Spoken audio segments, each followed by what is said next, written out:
멈출까요? 아니요. 오늘은 함께 있어요. 숨이 길어졌고 말은 짧아졌습니다. 도시 불빛은 커튼 틈에서 가늘게 잘렸고 방 안의 공기만 또렷해졌죠. 탁자 위 와인잔이 미세하게 흔들렸고 그 진동이 우리 사이 공기를 갈랐습니다. 누군가는 멈춰야 한다는 걸 알았지만 그때의 우리는 멈추는 법보다 다가가는 이유를 먼저 생각했죠. 커튼 틈으로 들어온 불빛이 손등 위로 번졌고 그 빛이 사라질 때까지 아무 말도 하지 않았습니다. 지금부터 그 날밤을 떠올려 보려 합니다.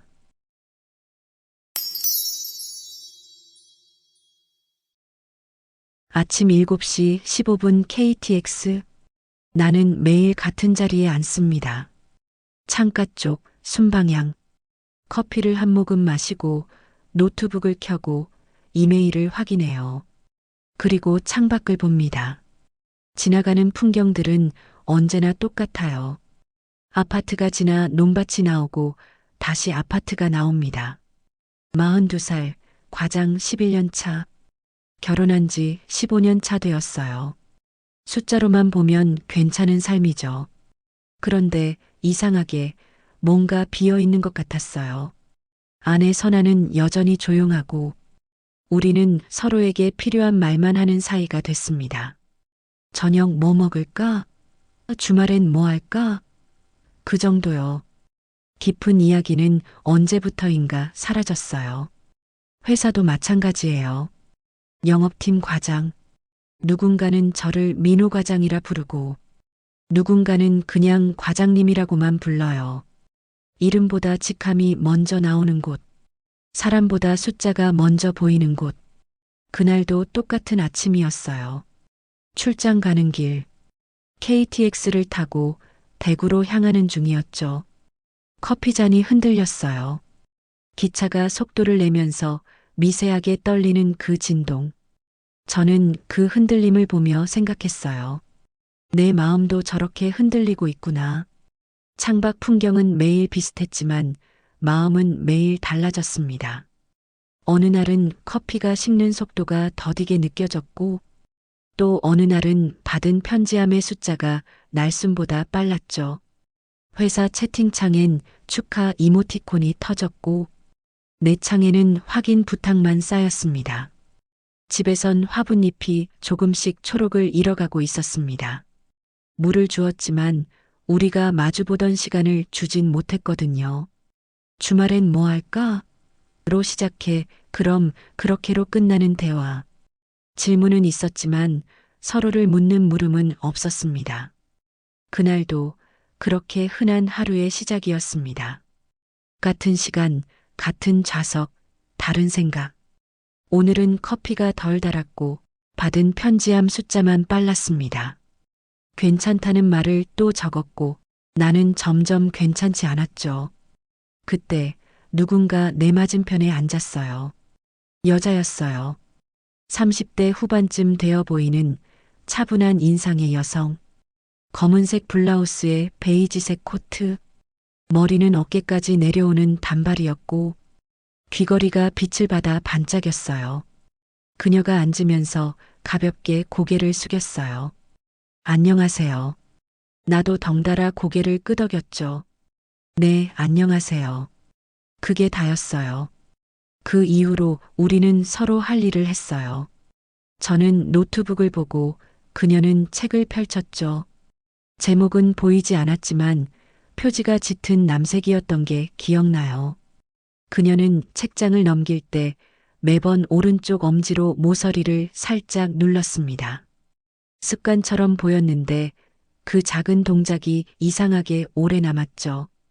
터널을 지날 때마다 유리창엔 두 사람이 겹쳐 비쳤고 빛이 돌아오면 각자의 자리로 흩어졌습니다. 30분쯤 지났을까요? 기차가 터널을 지나면서 창밖이 갑자기 어두워졌어요.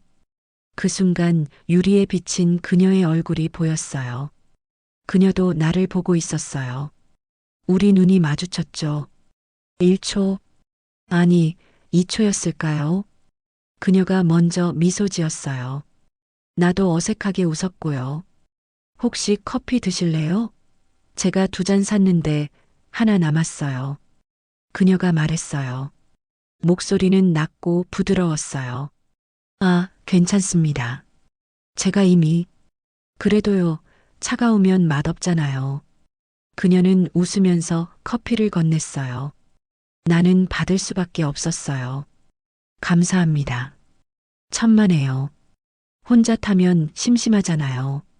그 말에 나는 뭐라 대답해야 할지 몰랐어요.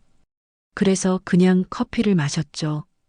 달지도 쓰지도 않은 적당한 온도의 아메리카노였어요. 출장 가세요? 네, 대구 쪽이요. 저도요. 새로 발령받아서요. 발령? 그 단어가 묘하게 귓속에 남았어요. 요즘은 어디가 제일 예뻐요? 그녀가 창밖을 보며 물었죠. 글쎄요. 지나간 곳이 늘 제일 예쁘더라고요. 그 말에 그녀는 웃었습니다. 지나가야만 보이는 것들이 있죠. 창밖 풍경처럼요. 우리는 그 이후로도 몇 마디 더 나눴어요. 날씨 이야기, 대구의 맛집 이야기, 기차가 빠르다는 이야기. 그런 평범한 대화였죠. 하지만 이상하게 마음이 편했어요. 오랜만에 누군가와 이렇게 자연스럽게 말하는 게 익숙하지 않았지만 나쁘지 않았어요. 커피잔에 남은 잔열이 손바닥을 데웠습니다. 우리는 이름을 묻지 않았습니다. 대신 어제의 피로와 오늘의 일정을 나눴죠. 이상하게도 그게 더 가까운 소개처럼 느껴졌습니다. 종착역에 도착했을 때 그녀가 말했어요. 좋은 하루 보내세요. 나는 고개를 끄덕였어요. 네, 당신도요. 그리고 헤어졌죠. 플랫폼을 걸으면서 나는 한 번 뒤를 돌아봤어요. 그녀는 이미 사라지고 없었어요. 그날 밤 호텔 침대에 누워서도 나는 그 짧은 대화를 떠올렸어요. 왜일까요? 별것 아닌 대화였는데 자꾸 생각났어요. 그녀의 목소리, 그 낮고 부드러운 톤, 귀걸이가 흔들리던 그 순간. 나 지금 뭐 하는 거지? 나는 스스로에게 물었지만 대답은 없었어요. 3일 뒤 회사 복도에서 누군가와 마주쳤어요. 그녀였어요. 안녕하세요. 그녀가 먼저 인사했어요. 나는 멍하니 서 있었죠. 어떻게? 발령 말씀드렸잖아요. 여기 기획관리부예요. 기획관리부.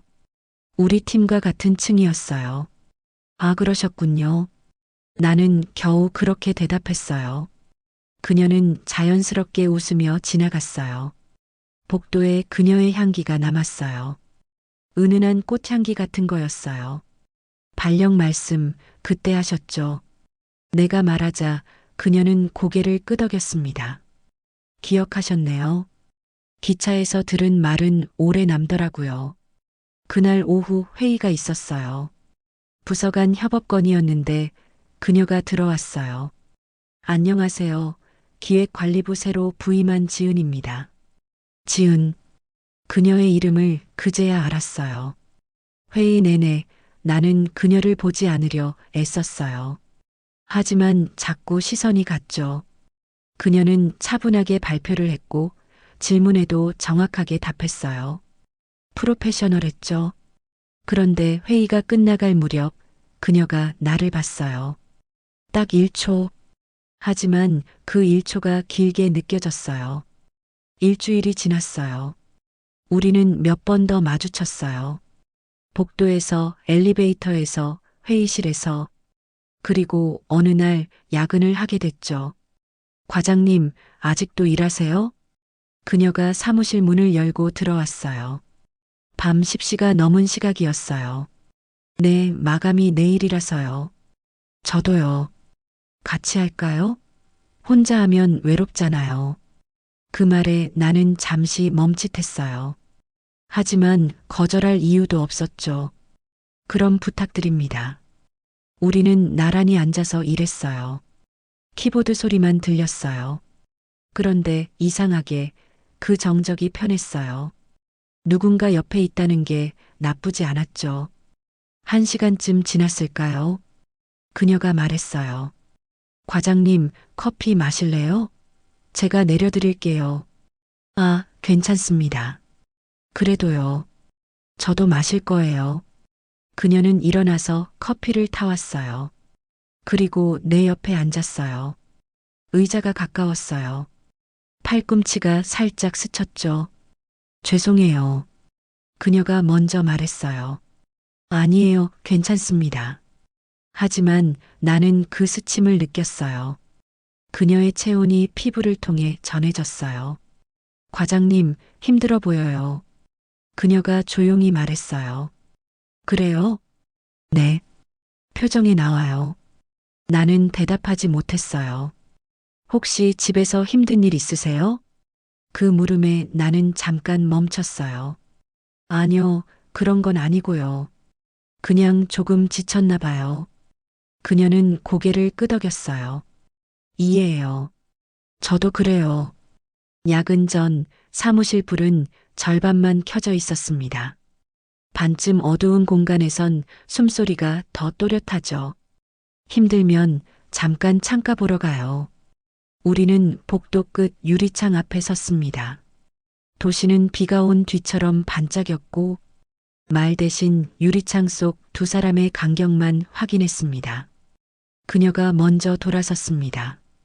유리창에 겹친 두 실루엣 사이 손바닥 한 장의 간격이 남았습니다. 가까워질수록 유리엔 김이 서렸고 우리는 김이 걷히길 기다렸죠. 오늘은 여기까지요.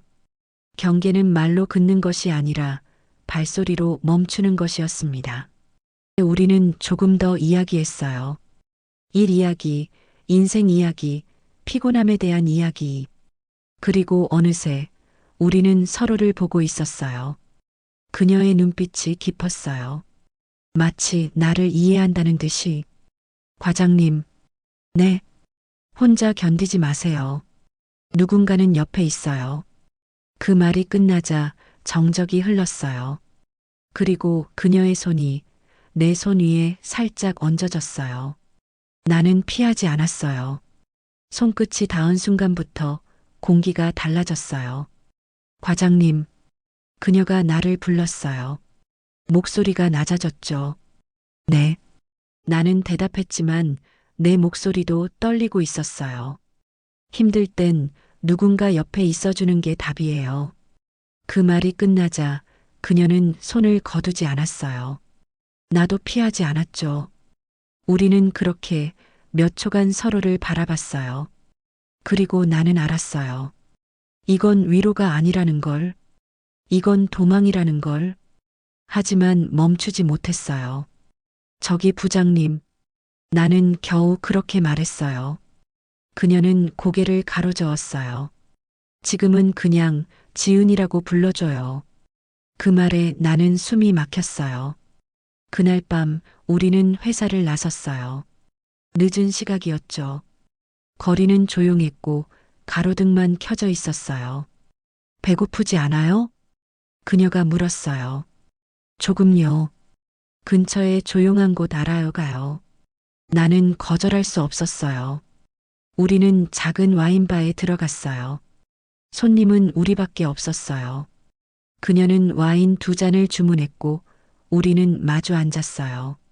과장님 결혼하셨죠? 갑작스러운 질문이었어요. 네. 행복하세요? 나는 대답하지 못했어요. 그녀는 와인을 한 모금 마시고 조용히 말했어요. 저도 결혼했었어요. 과거형이지만. 이혼하셨어요?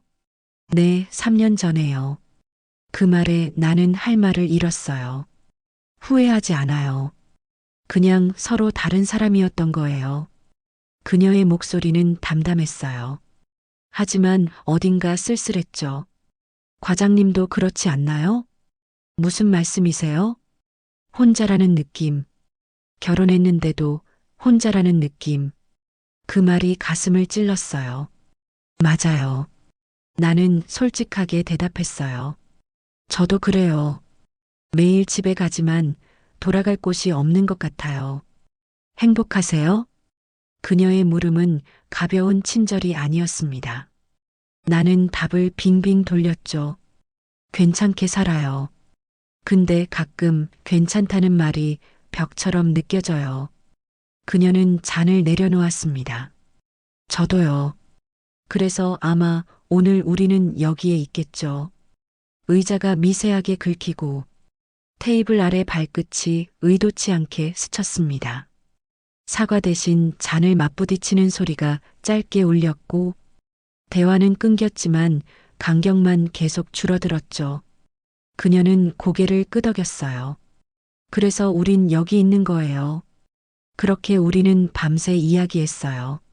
인생에 대해, 외로움에 대해, 후회에 대해.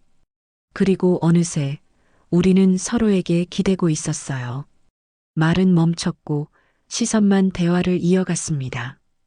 바깥 비가 그친 뒤 유리엔 얇은 막이 남아 있었고 우리는 그 막을 천천히 지워갔습니다. 오늘은 평범해도 좋았겠죠. 그녀가 웃었습니다. 나는 고개를 끄덕였지만 발끝은 앞으로만 움직였죠. 멈추자는 말은 마음에서만 했습니다. 그날 밤 나는 그녀를 집까지 바래다 줬어요. 아파트 입구 앞에서 우리는 멈춰 섰어요. 귀가 골목은 조용했고 가로등 원이 발치에 겹쳤습니다. 여기서 멈출까요? 내가 묻자 그녀는 고개를 저었습니다. 멈추는 법은 알아요. 근데 오늘은 배우고 싶지 않아요. 과장님, 네. 오늘 고마웠어요. 그녀가 말했어요. 그리고 한 발짝 다가왔어요. 우리 사이의 거리가 좁혀졌어요. 그녀의 숨결이 느껴졌어요. 지은 씨, 나는 그녀의 이름을 불렀어요. 그녀는 눈을 감았어요. 그리고 그 순간 나는 멈춰야 했어요. 하지만 멈추지 못했어요. 입술은 오래 머물지 않았고 대신 숨이 길어져 시간이 늘어났습니다. 문은 닫혔고 도시는 멀어졌습니다. 그 밤은 정적의 길이로만 기억되도록 조용히 접혔습니다. 다음 날 아침 나는 눈을 떴어요. 낯선 천장이었어요. 옆을 보니 그녀가 자고 있었죠. 평온한 얼굴이었어요. 나는 조용히 일어났어요. 정적이 먼저 깼습니다. 창가 커튼 틈에서 들어온 얇은 빛이 테이블 위 빈 잔의 반원을 다시 그렸고 우리 사이엔 말하지 않은 말들만 남았습니다. 1분쯤 뒤 나는 숨을 골랐고 그 1분이 밤보다 길게 느껴졌습니다. 답장은 쓰지 않았고 선은 마음에서만 다시 그었습니다. 그리고 깨달았어요. 나 지금 뭘 한 거지? 심장이 터질 것 같았어요. 손이 떨렸죠. 나는 옷을 챙겨 입고 조용히 그녀의 집을 나왔어요. 복도를 걸으면서 나는 핸드폰을 봤어요. 부재중 전화 5통, 모두 아내였어요. 부재중 5통, 읽지 않은 말풍선 하나. 오늘 언제 와? 짧은 문장 옆에 작은 파란 점이 반짝였습니다.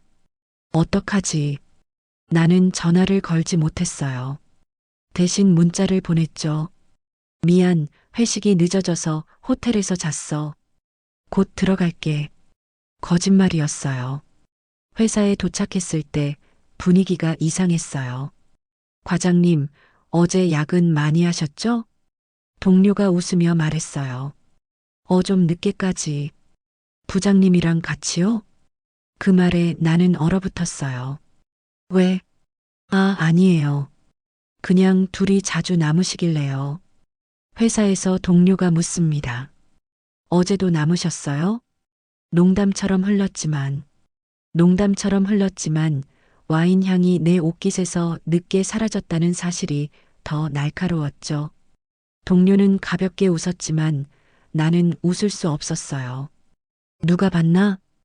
회의 뒤 빈 테이블, 반원으로 젖은 잔자국, 한 장만 비어진 포스트잇, 의자 등받이에 남은 손끝에 눌림 자국, 별것 아닌 사물들이 오늘은 모두 같은 방향을 가리킵니다. 그날 하루 종일 나는 불안했어요. 그녀를 마주치지 않으려 애썼고 사무실에서도 시선을 피했죠. 그런데 퇴근 무렵 그녀가 내 자리로 왔어요. 과장님, 잠깐 이야기 좀 할 수 있을까요? 나는 고개를 끄덕였어요. 우리는 빈 회의실로 갔어요. 문을 닫자 정적이 흘렀어요. 어제 일, 그녀가 먼저 말을 꺼냈어요. 미안해요. 나는 고개를 저었어요. 아니에요. 제가 미안해요. 우리 실수한 거죠? 그 말에 나는 대답하지 못했어요. 과장님, 이제 그만해요. 우린 이러면 안 돼요. 그녀의 목소리가 떨렸어요. 저도 알아요.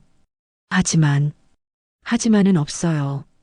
과장님은 가정이 있잖아요. 그 말이 가슴을 찔렀어요. 미안해요. 나는 그렇게만 말할 수 있었어요. 그날 밤 집에 돌아갔어요. 아내가 식탁에 앉아 있었어요. 왔어? 아내의 목소리는 평소와 같았어요. 하지만 뭔가 달랐어요. 응. 나는 어색하게 대답하고 소파에 앉았어요. 요즘 바빠? 응, 좀. 회식도 많고? 응. 집에선 유리컵이 맞부딪히며 맑게 울렸습니다. 나한테 할 말 없어? 아내의 물음은 정답을 묻지 않고 선택을 요구했습니다. 나는 고개를 저었고 정적이 먼저 대답했죠. 아내는 아무 말 없이 차를 따라줬어요. 그리고 조용히 말했어요. 민호야. 응? 나한테 할 말 없어? 그 순간 시간이 멈춘 것 같았어요. 없는데. 아내는 고개를 끄덕였어요. 그래. 그럼 됐어. 하지만 그 눈빛은 모든 걸 알고 있다는 듯 했어요. 며칠이 지났어요. 나는 그녀를 피했어요. 회의에서도 복도에서도 그녀도 나를 피하는 것 같았죠. 그런데 어느 날 그녀에게서 문자가 왔어요. 과장님, 제가 사직서 냈어요. 다음 주면 떠나요. 마지막으로 한 번만 만나요. 나는 한참을 고민했어요. 그리고 결국 약속을 잡았죠. 우리는 처음 만났던 그 와인바에서 만났어요. 떠나시는군요. 네, 이게 맞는 것 같아요. 그녀는 담담하게 말했어요. 미안해요. 과장님이 미안할 건 없어요. 우리 둘 다 외로웠던 거잖아요. 그 말이 가슴을 찔렀어요. 지은 씨, 네, 저 후회하지 않아요. 그 말에 그녀는 잠시 멈췄어요. 그리고 조용히 웃었어요. 나도요. 하지만 과장님, 이제 돌아가야 해요. 진짜 돌아가야 할 곳으로. 네. 마지막 와인바에서 그녀는 말했습니다. 우린 한순간의 실수로 결핍을 잘못 다룬 거예요. 나는 고개를 끄덕였습니다. 그래도 돌아갈게요. 돌아가겠다고 말하는 나를 내가 지켜야 해서요. 그녀는 미소로 답했습니다. 그게 용기예요. 오늘은 내가 졌고, 그래서 우리가 이겼네요. 당신은 좋은 사람이에요. 그러니까 여기서 멈춰요. 그녀는 와인잔을 비우고 일어섰어요. 행복하세요, 과장님. 그리고 그녀는 떠났어요. 나는 한참을 그 자리에 앉아 있었어요. 집에 돌아왔을 때 아내가 식탁에 앉아 있었어요. 왔어? 응. 나는 아내 앞에 앉았어요. 선아야. 왜? 나 할 말이 있어. 아내는 차를 마시다 멈췄어요. 뭔데? 나는 한참을 망설였어요. 그리고 말했어요. 미안해. 왜? 내가 너한테 소홀했어. 많이. 아내는 고개를 끄덕였어요. 알아. 그래도 미안해. 집으로 돌아와 식탁에 앉았습니다. 아내는 내 표정을 오래 보더니 조용히 물을 따랐죠. 괜찮아. 잠깐 길을 잃어도 돌아오면 되니까. 그 말은 나를 용서한 문장이 아니라 함께 살아갈 약속의 문장이었습니다. 아내는 잠시 나를 바라봤어요. 그리고 조용히 말했어요. 나도 미안해. 나도 너한테 무관심했어. 그 말에 나는 눈시울이 뜨거워졌어요. 다시 시작할 수 있을까? 할 수 있겠지. 우리 아직 늦지 않았잖아. 아내가 내 손을 잡았어요. 따뜻했어요.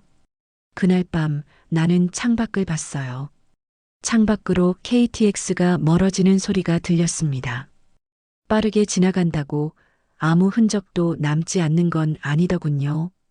유리창엔 늘 잔열이 남고 마음엔 늘 선택이 남습니다. 욕망은 달콤했어요. 하지만 책임은 더 무거웠죠.